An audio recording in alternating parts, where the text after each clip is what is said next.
Medical sector में जो है उन्होंने इंटरेस्ट शो किया है कि $1 बिलियन जो है वो मेडिकल सेक्टर में इन्वेस्ट करेंगे। और उन्होंने ये भी इंटरेस्ट शो किया है कि वो जो हुकूमत सिंध ने जो धाबेजी इकनॉमिक जोन बनाया है, जो कि CPEC पाकिस्तान का पहला इकनॉमिक जोन है जो कि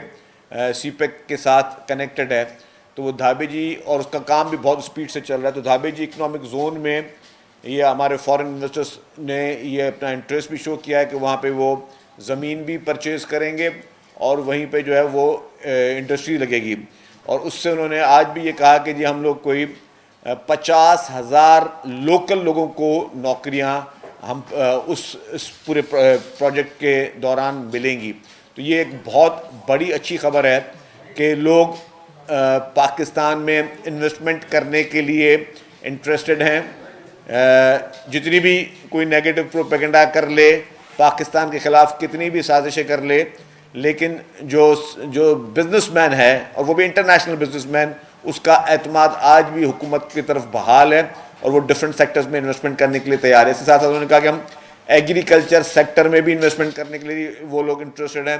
क्योंकि हम चाहते हैं कि हमारे पास जो खाद है या जो मशीनरी है जो कि बाहर मुख्तलिफ ममालिक में जो हमारी यील्ड मुख्तलिफ ममालिक में ज़्यादा होती है, हमारा एग्रीकल्चरिस्ट जो है उसके पास एक शॉर्टेज ऑफ वाटर है, और उसके बाद वो भी चाहता है कि जी मैं भी कॉम्पीट करूं, क्योंकि हमारे खाद के और बीज के इनके रेट्स बहुत ज़्यादा हैं, हमारी बिजली बहुत महंगी है, जो हमारे ट्यूबवेल्स चलते हैं उनके लिए बड़े ज़्यादा उसमें अखराजात होते हैं। तो हम ये चाह रहे हैं कि जी हम ठीक है, हम सियासत करते रहें, सियासी बातें करते रहें, लेकिन हम लोगों के लिए क्या कर रहे हैं? हम सब लोगों को लोग वोट इसलिए देते हैं कि हम असेंबली में आके जितने भी शोबाजात हैं हम उनके लिए कुछ कर सकें। हम लोगों को लोग सिर्फ वोट इसलिए नहीं देते कि हम रोज़ाना टीवी पे आके सिर्फ एक दूसरे को गालम गलौज देते रहें, एक दूसरे को बरा बोला बोलते रहें। हम लोगों के लिए क्या कर रहे हैं? लोगों की नज़र जब भी हुकूमत की तरफ होती है, क्योंकि हर सेक्टर जो है, लेट्स सपोज अगर आप मेरे सामने इस वक्त सहाफ़ी बैठे हैं तो सहाफ़ी भी ये सोच रहे होंगे कि यार हमारे लिए हुकूमत क्या कर रही है। अगर मीडिया मालिकान बैठे हुए तो वो देखते हैं यार हमारे लिए हुकूमत क्या रिलीफ दे रही है। इसी तरीके से जितने भी सेक्टर्स हैं, किसान हैं, किसान देख रहा है कि जी हमारे लिए हुकूमत क्या कर रही है। जो हेल्थ सेक्टर में काम कर रहा है, जो मुख्तलिफ सेक्टर्स में काम कर रहा है, वो सब के सब की नज़रें ये हैं कि जी हमारे लिए हुकूमत क्या करे। तो उसके लिए ही ये एक प्री प्लान हमने पूरा एक विज़िट रखवाया, जिसमें हमने जो की सेक्टर्स हैं उसके जो बड़े इन्वेस्टर्स हैं इंटरनेशनली, उनको इनवाइट किया है कि वो यहाँ पर आएँ और यहाँ पे सरमायाकारी करें। और ज़ाहिर है उस सरमायाकारी से वो अपने भी प्रॉफिट लेंगे, लेकिन हम अपने लोगों को उस सरमायाकारी से क्या बेनिफिट्स दे सकते हैं। इसी तरीके से उन्होंने कहा कि एनर्जी सेक्टर में वो इन्वेस्ट करने के लिए बहुत ज़्यादा इंटरेस्टेड है, और एनर्जी सेक्टर में बहुत बड़ा स्कोप है। जैसे आपको पता है कि हमारे पास विंड कॉरिडोर्स भी यहाँ पर मौजूद हैं, यहाँ पे हम कोयले के ज़रिए भी बिजली पैदा कर रहे हैं, और हमारे पास सबसे पूरे पाकिस्तान में अब ये प्रूव हो गया कि सबसे सस्ती बिजली जो है वो सिर्फ जो कोयले से निकल सकती है। और कोयला पूरे पाकिस्तान में सबसे ज़्यादा मिकदार में अगर है, और जो उसको हमने निकालने में कामयाब हुए हैं, तो वो थर के कोयले को हम निकालने में कामयाब हुए हैं, जिससे अभी भी कोयला निकल रहा, बिजली पैदा हो रही है। तो ये सारे अच्छे सेक्टर। फिर उन्होंने ये भी इंटरेस्ट शो किया इन्वेस्टर्स ने कि हम ट्रांसपोर्ट के महकमे में हम इन्वेस्टमेंट करें। तो मेरी आज उनसे जब सुबह को बातचीत हुई, और अब हमारी दोबारा भी कल भी मीटिंग है उन लोगों से, और मुख्तलिफ महकमे जात जो हैं वो उनसे मीटिंग करेंगे। वज़ीर आला साहब ने भी कहा है कि उनको मुख्तलिफ महकमों से मीटिंग्स करें, और ताकि ये सारी मीटिंग सिर्फ मीटिंग हद तक ना हो, ये फ्रूटफुल रिजल्ट जो है हम अपने लोगों के लिए, अपने मुल्क के लिए, अपने सूबे के लिए दे सकें। तो उसमें ट्रांसपोर्ट सेक्टर में जो कराची सर्कुलर रेलवे है वो हमारी टॉप प्रायोरिटी है। इससे पहले हमारी यूटोंग से बात हुई थी, जो कि दुनिया की सबसे बड़ी ट्रांसपोर्ट कंपनी है, और उन्होंने भी अपना ये एक इंटरेस्ट शो किया था। और हमने उनको कहा कि जी अभी तक आप के यहाँ पे काम चल रहे हैं, लेकिन हम चाहते हैं कि आप कराची में प्लांट लगाएं, जिसके ज़रिए लोगों को जो है वो यहाँ पे मैन्युफैक्चरिंग हो, वो हमें बसेस वगैरह सस्ती भी मिले, और उसके अलावा हमें जो है यहाँ पे लोगों को रोज़गार भी फराहम हो। तो उस पर उन्होंने तैयार है। और फिर उन्होंने एक और बहुत अच्छी बात की, जो कि मैं पहले काफ़ी ये बात कह चुका हूँ, कि हम चाहते हैं कि यहाँ पे बुलेट ट्रेन चलें। कराची से लेकर सखर तक कुछ 400 किलोमीटर है, यहाँ पर स्पीड ट्रेन या बुलेट ट्रेन चले, जिसकी वजह से लोगों का सफ़र आसान हो, सस्ता हो, और वक्त लोगों का बच सके, क्योंकि कम्युनिकेशन हर मुल्क में सबसे इम्पॉर्टेंट चीज़ है। तो आज हमारी ये भी बात हुई कि आप बुलेट ट्रेन वगैरह की प्रोजेक्ट शुरू करें, और मैंने उनको कहा कि 2 फेज़ में करें। एक कराची से लेके हैदराबाद तक करें, और फिर आप हैदराबाद कराची से लेके सक्खर का करें, दोनों 2 फेज़ में इसको आप करें, जिससे जो है वो लोगों को ये एक सहूलत मिल सके। फिर जो है मैं समझता हूँ कि इस पर पूरे सिंध सूबे की नज़रें हैं, और हम चाहते हैं कि हम लोगों को ये हम जो जिस तरह लोग एतमाद कर रहे हैं हुकूमत सिंध पे, पाकिस्तान पीपल्स पार्टी की हुकूमत पे लोगों को एक एतमाद है, उसमें हम उनको इतना अच्छा डिलीवर करके दे सकें कि ना सिर्फ किसी एक मुल्क, हम कहते हैं पूरी दुनिया जो है वो पाकिस्तान में इन्वेस्टमेंट करे, क्योंकि पाकिस्तान में इन्वेस्टमेंट के बहुत ज़्यादा मौके हैं। लेकिन अनफॉर्चुनेटली मैं कहता हूँ कि ये हम लोगों की जो प्रायोरिटी है सबकी, वो शायद हमारी किसी और प्रोजेक्शन में प्रायोरिटी है कि ठीक है, किसी को बुरा भला बोल दिया, 2 लफ्ज़ बन गए तो उसमें भी प्रोजेक्शन हो गई, कोई इस और काम कर दिया। अच्छा, इसके अलावा मैं एक सेक्टर इस विज़िट के अलावा मैं बात करूं कि ट्रांसपोर्ट सेक्टर में हम अभी कुछ अहम इक़दाम लेने जा रहे हैं। मोटर व्हीकल फिटनेस का लॉ ऑलरेडी मौजूद है कि गाड़ी जो आपके पास रोडों पे चल रही है, चाहे वो पब्लिक ट्रांसपोर्ट हो या प्राइवेट ट्रांसपोर्ट हो, क्या वो गाड़ी इस काबिल है कि वो गाड़ी रोडों पे चल रही है। पूरी दुनिया में कानून मौजूद है, पाकिस्तान में भी कानून मौजूद है। अनफॉर्चुनेटली पाकिस्तान में तमाम हुकूमतें, मुझे बड़ा अफसोस करना पड़ता है, चारों सूबों की हुकूमत और वफाक हुकूमत, हम लोगों ने अभी तक उसमें वो किरदार अदा नहीं किया जो हमें करना चाहिए, और उसमें मैं अपने आप को भी कसूरवार साबित करता हूँ और मानता हूँ कि हमारा भी कसूर है कि मैं भी समझे कि मेरे को 1.5-2 साल से ट्रांसपोर्ट मिनिस्टर हूँ, लेकिन हमने कोशिशें ज़रूर की है कि इसको हम किस तरह इम्प्रूव किया जाए, और हमारे कल्चर में ही नहीं है। तो अब हम ये शुरू करने जा रहे हैं, कल मेरी मीटिंग थी ट्रांसपोर्ट की, अब हम ये करने जा रहे हैं कि 2 किस्म के मैकेनिज्म पे हम लोग काम करें, और जल्दी हो जाएगा ये काम। एक मैकेनिज्म हमारा ये होगा कि हम गवर्नमेंट साइड पर जो है इसको स्ट्रेंथन करें। मुझे बड़ा अफसोस कहना पड़ता है, हमारे पास पूरे ट्रांसपोर्ट महकमे में 2 ये मोटर व्हीकल इंस्पेक्टर थे।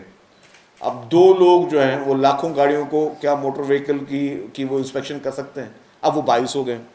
पब्लिक सर्विस कमीशन के इम्तिहान के बाद, क्या 22 लोग भी इन गाड़ियों की फिटनेस वगैरह चेक कर सकते हैं। तो हल क्या बचता है कि या तो मैं इसको, या हम पब्लिक प्राइवेट पार्टनरशिप में गवर्नमेंट इसको इस्टेब्लिश करे, या जो ऑलरेडी जिन जिन लोगों के पास ये मैकेनिज्म, ये मशीनरीज मौजूद हैं, हम उनको आउटसोर्स करें। तो दोनों ऑप्शंस पे हम काम करें। विद इन 1 वीक मैं आपके सामने एक दफ़ा फिर आऊँगा, क्योंकि क्लाइमेट जो है ना वो बहुत इंपॉर्टेंट है। मतलब अगर आप हमने अपने लोगों को, क्योंकि लोगों का हक है कि अगर लोग बाहर वॉक कर रहे हैं तो उनको बगैर आलूदगी की हवा मिलनी चाहिए, लोगों का राइट है, वो राइट प्रोवाइड करना गवर्नमेंट की जिम्मेदारी है। तो मैं ये कमिटमेंट के साथ इंशाल्लाह ताला कह रहा हूँ कि हफ्ते 10 दिन के अंदर एक अच्छे सोल्यूशन के साथ हम लोग सामने आएंगे, और हमारी यही कोशिश होगी कि तमाम गाड़ियाँ जो हैं बगैर फिटनेस के कोई गाड़ी रोड पे ना चल सके, और उसमें हम सब ने रोल प्ले करना होगा। जो मैं बैठा हूँ, मैंने अपनी गाड़ी की फिटनेस करानी होती है, ये कानून कहता है कि साल में 1 दफ़ा मुझे अपनी गाड़ी की फिटनेस करानी है कि मेरी हेडलाइट चल रही है नहीं चल रही है, मेरी गाड़ी में इंजन में जो है कोई प्रॉब्लम तो नहीं है, चाहे वो बाइक वाला हो चाहे क्या हो, क्या वो गाड़ियाँ धुआं तो नहीं छोड़ रही है, और धुआं क्या आपकी और हमारे बच्चों को ख़राब तो नहीं कर रही। ये हमारे पाकिस्तान के अहम मामलात हैं, लेकिन ये हमारी प्रायोरिटी नहीं है। अनफॉर्चुनेटली हमारी प्रायोरिटी क्या है कि बस सियासी गंद एक दूसरे के ऊपर उछालना। हमारी प्रायोरिटी ये नहीं है कि हम लोगों के मसले को क्या करें। बड़े अफसोस करना पड़ा, लेकिन ये सारे महकमे भी मौजूद हैं, कानून भी मौजूद है, अब हमने इसको परफॉर्म करना है,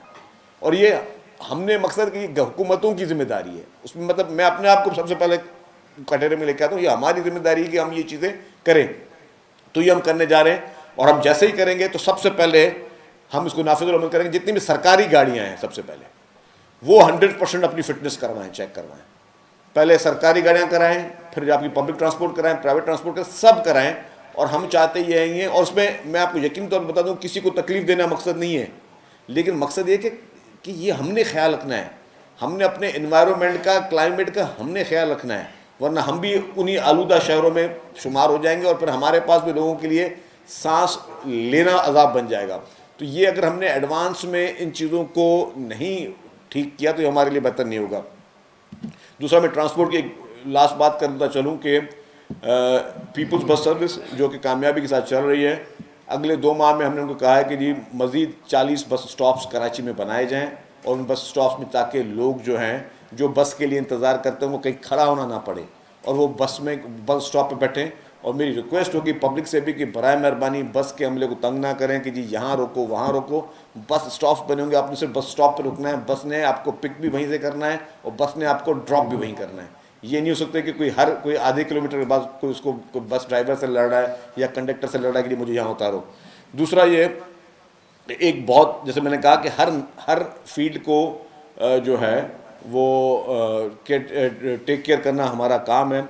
अभी इंफॉर्मेशन डिपार्टमेंट हम एक नई चीज़ शुरू कर रहे हैं and thanks to Sindh government and the chief minister साहब, और ये उनकी पॉलिसी के बिना पे कर रहे हैं। आपके पास हमारी एक बहुत बड़ी एक फील्ड है जो कि आर्ट से मुतल्लिक है और उसमें आपकी सिनेमाएँ हमारे मुल्क में बंद हो रही हैं, ठीक है,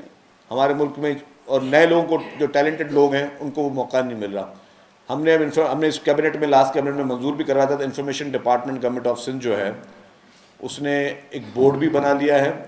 और अब हम जो है हम चाहते हैं कि नए लोगों को हम मौके फराहम करें कि लोग आके इस इंडस्ट्री में आएँ, कि लोग इनक्रेज करें बाकी लोगों को भी। हम चाहते हैं कि जी यहाँ पे लोगों को मज़ीद टैलेंट को इनक्रेज किया जाए, हम मज़ीद इस तरह की चीज़ें में लोगों को स्पॉन्सर करें, हुकूमत सिंध लोगों को स्पॉन्सर करे कि जी वो नैरेटिव बिल्डिंग पे कि लोगों को अच्छी चीज़ें हम बताएं, अच्छी चीज़ें पहुंचाएं। लोगों को सिर्फ हम सोशल मीडिया पे ये ना बताएं कि जी किसकी पगड़ी किस तरह उछालनी है, लोगों को ये ना बताएं कि जी किसको किस तरह जो है गंदा करना है, किसकी जो है वो कैरेक्टर असैसिनेशन करनी है, किसकी फैमिलीज़ की तस्वीरें लगानी है, किसको गंदा बोलना है। तो इन चीज़ों के लिए से हट के लोगों को आप पॉजिटिव चीज़ों पे लेके जाएं, उसके लिए भी हुकूमत सिंध जो है वो एक्टिवली काम कर रहा है। दूसरा, लास्ट कैबिनेट में उसके मिनट्स आप भी आ चुके हैं, लेकिन आप सब लोगों को पता है कि इस बार फर्स्ट टाइम हुकूमत सिंध ये करने जा रही है कि जितने भी प्राइवेट स्कूल्स हैं और पब्लिक स्कूल्स हैं हुकूमत के, उसमें डिफरेंटली एबल्ड पर्सनस के लिए एक मखसूस कोटा रखी जा रही है कि तमाम स्कूल्स में जो डिफरेंटली एबल्ड बच्चे हैं उनको वहाँ पे एडमिशन भी मिले, उनको क्लासेस में जो है वो पढ़ाया भी जाए और वो भी आम बच्चों के साथ ही जो है वो अपनी परवरिश कर सकें उसमें, ताकि सोसाइटी को अपने बिहेवियर्स का जो पता चल जाए कि हम सबको पता चले हमें किस तरह उनके साथ बिहेव करना है। हम लोग या तो उनसे खौफ खाते हैं या तो फिर उनको हमने सोसाइटी से अलग किया हुआ है। कसूर बेसिकली ये हमारा है कि हम उनको उस तरीके से जो है वो सही तरीके से नहीं टेक केयर करते। तो ये हम सब की जिम्मेदारी है कि अल्लाह ताला का हर शख्स जो है, आप भी अल्लाह ताला की मखलूक हो, हम भी अल्लाह ताला की मखलूक हैं, हर शख्स अल्लाह ताला की मखलूक है। हमें एक दूसरे को ख़ास तौर पर किस तरह एज ए अच्छा इंसान बनकर हम एक दूसरे की वो खिदमत कर सकें। इसके अलावा जो एक लास्ट चीज़ है वो Sindh people's rural civic services जो है हुकूमत सिंध ने वो बनाया है, क्योंकि जो 61% हमारी आबादी वो रूरल एरियाज़ में रह रही है और उसको उस